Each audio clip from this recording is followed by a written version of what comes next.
Hello दोस्तों। तो हम सीबीएसई प्रीवियस ईयर के क्वेश्चन पेपर का सॉल्यूशन प्रोवाइड कर रहे हैं मैथ और रीजनिंग का। कल हमने एक वीडियो डाली थी, उसी सीरीज में ये नेक्स्ट वीडियो है। ठीक है, तो चलिए करते हैं पहला क्वेश्चन। पहला क्वेश्चन क्या कहता है कि X Y Z company has decided to recruit engineer. एक candidate must have following condition, मतलब एक कंडीशन दी है। In a case a condition given above is not satisfied an alternate condition for the same is given as below. मतलब ये condition है, criteria है candidate को सिलेक्ट करने के लिए। ठीक है, तो ये नीचे जो है ये हमारा ये दिया हुआ है इसकी कंडीशंस के, मतलब क्या क्या उसकी क्वालिफिकेशन है, उस हिसाब से हम यहाँ कंडीशन चेक करेंगे। जैसे चेक कर लेते हैं। Kailash is an electrical engineer working in a software company for 4 years. He has scored 55% in graduation, then BTech.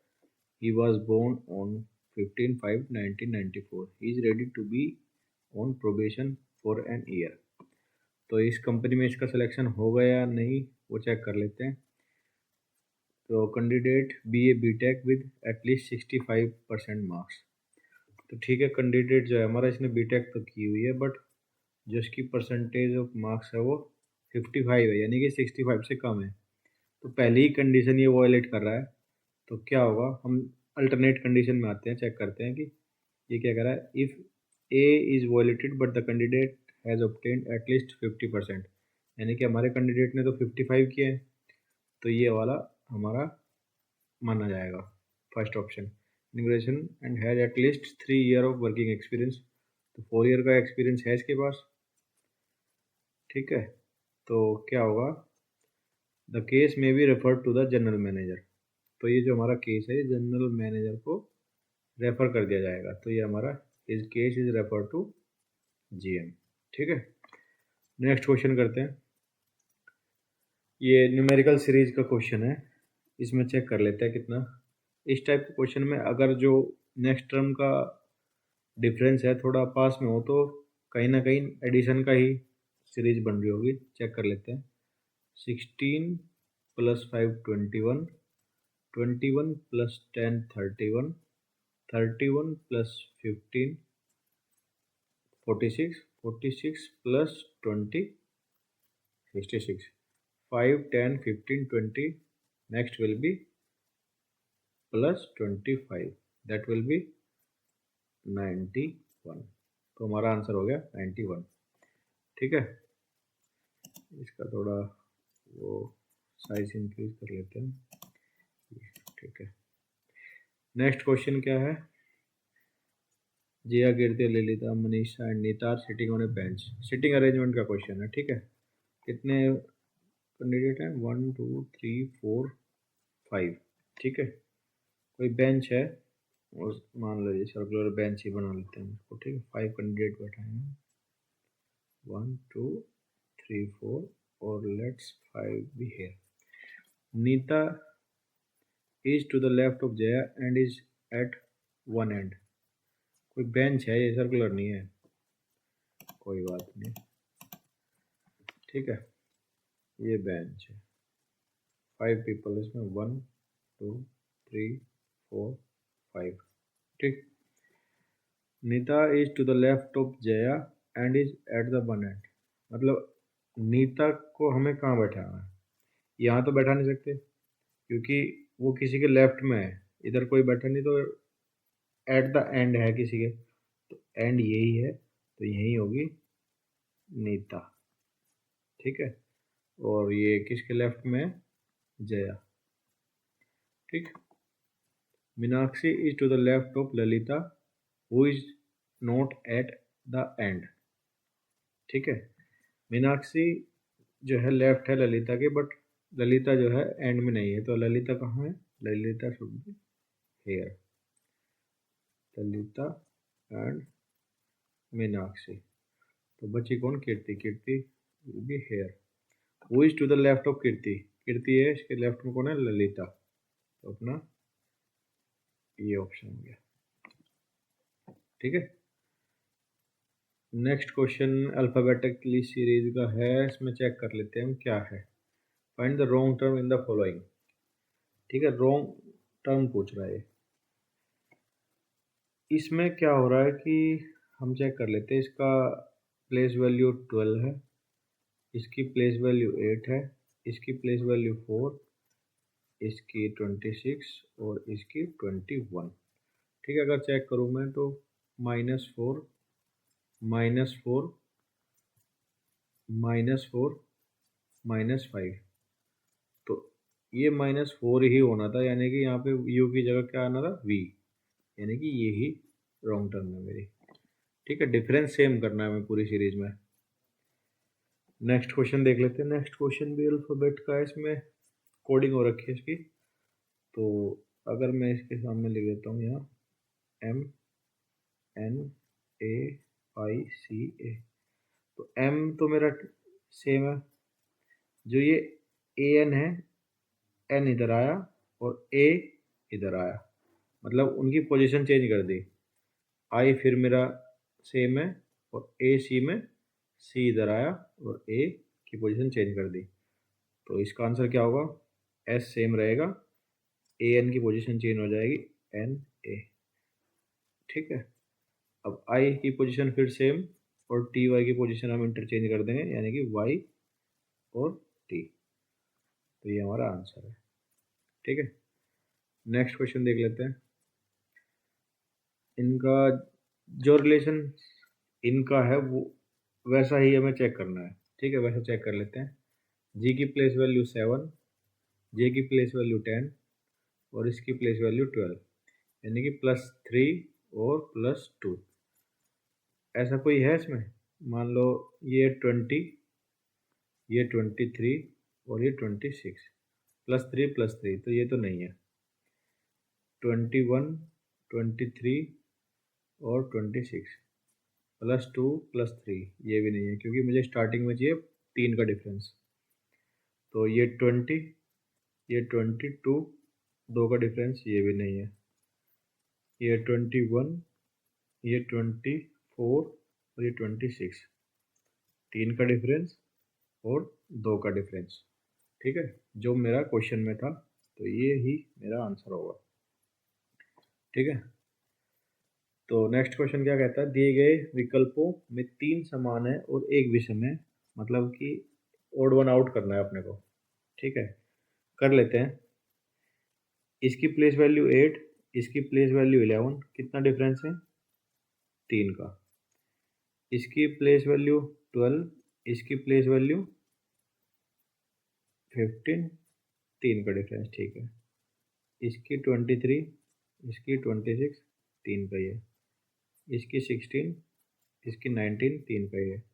Next क्या है, के की 11 है तो एन की कितनी है, 14, 3 का डिफरेंस। यहाँ कितना डिफरेंस है, 5 का, क्योंकि टी की जो है वो 20 है, ओ की 15 है, 5 का डिफरेंस। ये 26 और ये सी, यानी कि 3 का डिफरेंस, और ये 19 और ये 22, 3 का डिफरेंस। एक यही है जिसमें नेक्स्ट वाली टर्म का सेकंड और थर्ड का जो डिफरेंस है वो 5 है। ठीक है, तो इसलिए ये हमारा आंसर हो गया। नेक्स्ट क्वेश्चन देख लेते हैं, स्टेटमेंट एंड कंक्लूजन वाला। स्टेटमेंट 1 कहती है ऑल कैट्स आर जैकल्स। तो मान लीजिए ये कैट है, सी रिप्रेजेंट करता है कैट्स को, आर जैकल्स, तो ये इसके अंदर है jackal. No tiger are cats. ठीक है, टाइगर कहीं बाहर है, और ये टाइगर ऐसे ही बना सकते हैं, यहाँ भी हो सकता है, बट कैट के अंदर नहीं है, तो ये यहाँ पे नहीं होगा। एक तो ये है इसकी फिगर, एक फिगर ये है सी जैकल, और टाइगर जैकल से भी बाहर हो। ठीक है, 2 फिगर बन सकती है इसकी। कंक्लूजन देख लेते हैं क्या कहता है। कंक्लूजन कहता है some jackals are tiger, some jackals are tiger. अगर मैं इस फिगर की बात करूँ तो ये ट्रू हो सकता है, बट इसने ऐसा कुछ दिया नहीं कि ये है या नहीं, तो हम इसको नहीं मानेंगे अभी। ठीक है, all tiger are jackals, all tiger are jackals, तो ये भी हम कह नहीं सकते, क्योंकि जब तक हमारी ये वाली फिगर जिंदा है या बन सकती है, हम ऐसे कंक्लूजन के तौर पे नहीं कह सकते कि ये सम टाइगर जैकल्स होंगे या ऑल टाइगर जैकल्स होंगे, तो हमारा neither one nor two follows. ठीक है, नेक्स्ट क्वेश्चन देख लेते हैं। नेक्स्ट क्वेश्चन ये है कि इनका रिलेशन जो यहाँ है वो ही यहाँ होना चाहिए।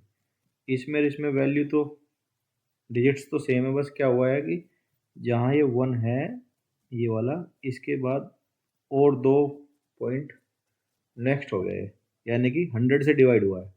तो यहाँ ये 1 है, इस 1 से पहले हमें एक जीरो और लगाने है, उससे पहले पॉइंट लगाना है, अरे 119 हो जाएगा। ठीक है, यानी कि 100 से डिवाइड करना है, तो ये आंसर। ठीक है, नेक्स्ट क्वेश्चन दिया हुआ है, रिलेशन बताया हुआ है, कोरिया की जो करेंसी है वॉन, ईरान की जो करेंसी होगी वो रियाल। थोड़ा जीके का भी उपयोग हो गया यहाँ पे। ठीक है, नेक्स्ट क्वेश्चन है रिलेशन का। ए ने बी से कहा, आप मेरी बहू के ससुर की सास के बेटे हैं। मान ले ये कोई ए है, ठीक है, और ये कहीं बी है। बी क्या है, बेटा है, तो प्लस बना लेते हैं इसको। ए ने कहा, आप मेरी बहू, इससे कोई नीचे है, इसकी बहू है, उसके ससुर, इसका कोई ससुर, प्लस में की सास के बेटे हैं। ठीक है, तो बी ए से कैसे संबंधित है, बी और ए।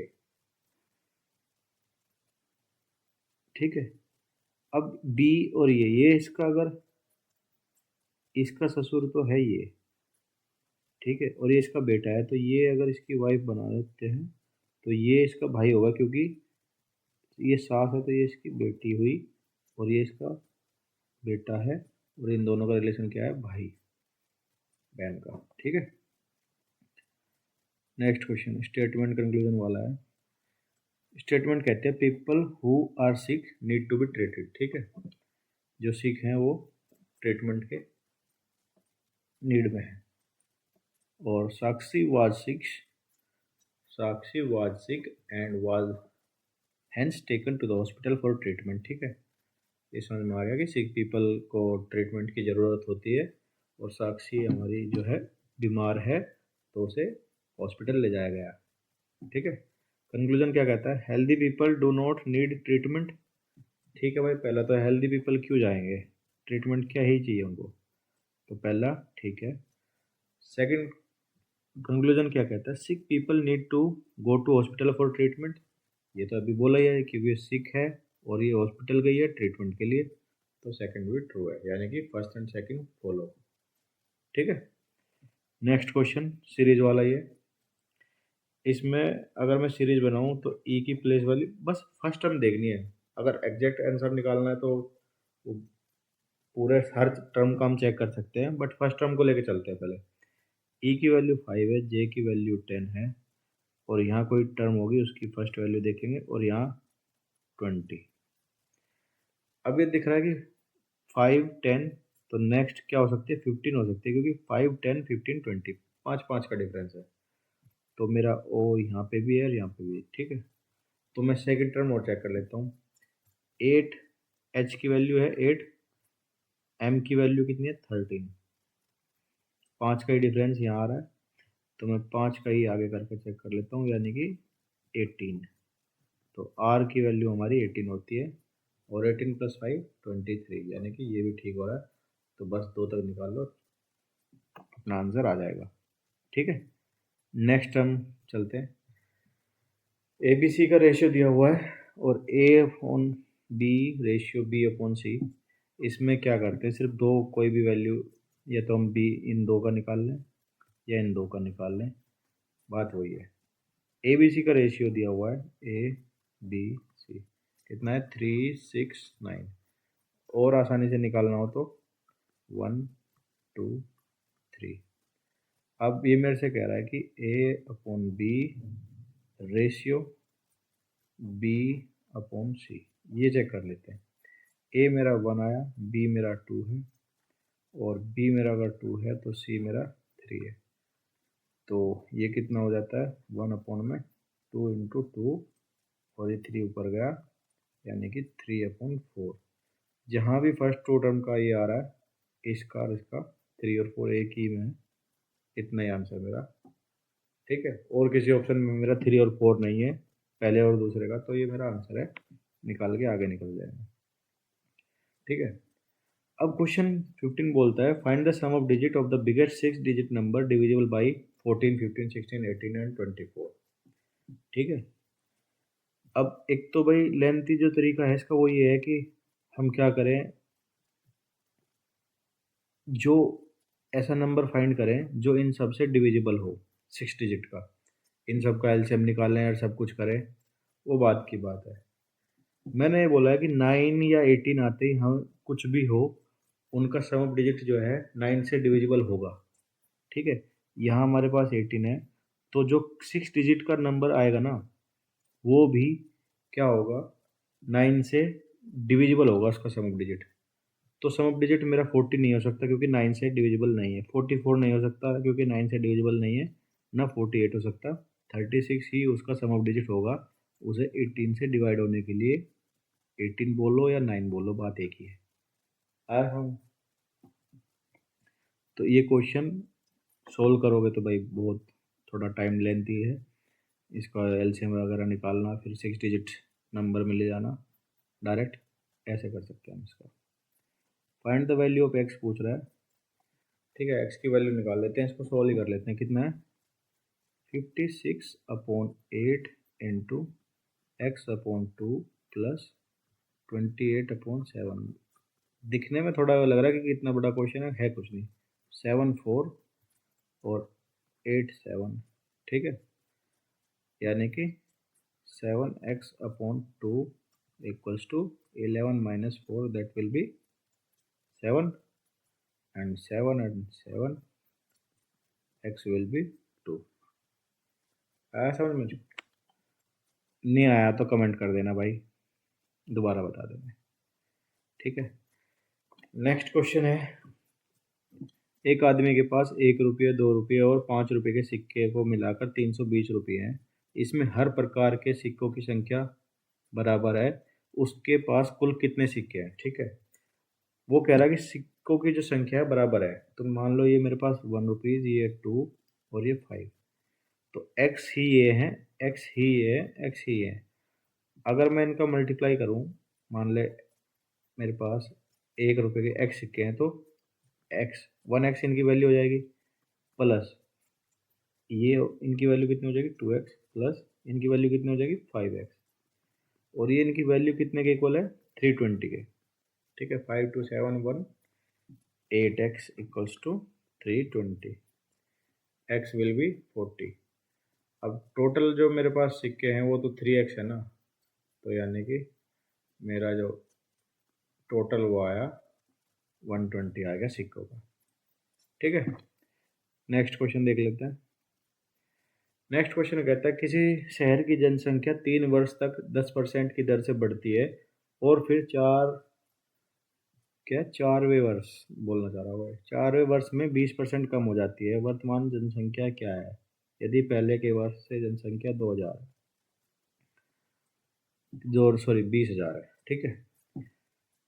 अब इनका एक आसान तरीका है, या तो इसमें हम सक्सेसिव मेथड यूज़ कर लें या डायरेक्ट इसके रेशियो में निकाल लें। मान लो कोई संख्या ये 20,000 है, ठीक है। अब पहले 3 वर्ष 10% बढ़ती है, यानी कि इनका रेशियो क्या होगा 10 से 11, क्योंकि 10 का अगर हम 10% निकालें तो 1 होता है, यानी कि 10 जो वैल्यू रही होगी वो बढ़कर 11 हो जाएगी नेक्स्ट ईयर, ठीक है। फिर नेक्स्ट ईयर फिर 10%, नेक्स्ट ईयर फिर 10%, तो ये 11 आएगा, ठीक है। 3 साल हुआ, और 4th साल में 20% कम होती है। मान लो 20%, या तो इसको डायरेक्ट 10 से 8 कर दो या फिर 5 से 4 कर दो, क्योंकि 1/5 होता है हमारा 20%। तो ये जो हमारा इसमें मल्टीप्लाई कर दूँ मैं, तो 5 से 4 हो गया होगा नेक्स्ट 4th ईयर में, तो 1 0 2 0 3 0, ये 1 0 3 0, ठीक है। अब ये इससे ख़त्म हो जाता है, 5 चौक 20। अब मुझे ये पूरी मल्टीप्लाई करने की कोई वो नहीं है, मैं चलूँगा यूनिट डिजिट से, ठीक है। 4 इंटू 1 4, 4 इंटू 1 4, 4 इंटू 4 16, यानी कि मेरा जो यूनिट डिजिट होगा ना वो 6 होगा। तो यही आंसर है। आप सॉल्व करके देख लीजिएगा, अगर कुछ गड़बड़ हो तो देख लेंगे, बाकी आंसर यही है। यूनिट डिजिट से निकाल लेंगे, पूरी कैलकुलेशन करने की ज़रूरत नहीं है। ठीक है,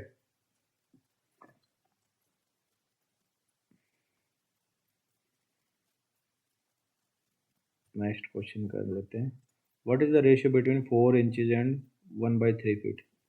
अब भाई 1 फीट में कितना है, 12 इंचज है, तो 1/3 फुट में कितना होगा, 4 इंचज। दोनों रेशियो बराबर ही है, 1 1 हो जाएगा। ठीक है, नेक्स्ट क्वेश्चन कहता है chess board, in a chessboard if 8 white square are painted black, find the percentage of black square on the board। भाई चेस बोर्ड अपना कुछ ऐसा होता है। ठीक है, मतलब कुल मिला के इसमें 8 इंटू 8 होता है, 64 टोटल।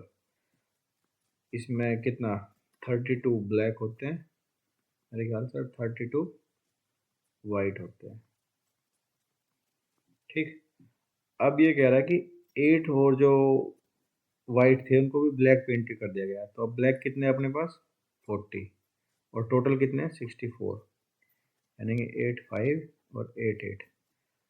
अगर इसकी परसेंटेज निकाल लो, हालांकि ये पता होना चाहिए कि 1/8 हमारा 12.5 होता है, तो 5/8 कितना होगा 62.5। डायरेक्ट पता होना चाहिए रेशियो, जैसे 1/8 हुआ 12.5, 1/12 हुआ 8 पॉइंट समथिंग रहता है, ऐसा कुछ। और ये 1/5 20%, ऐसे ही 1/3 33.333 समथिंग लाइक। ये रेशियो हमें याद रहने चाहिए। ठीक है,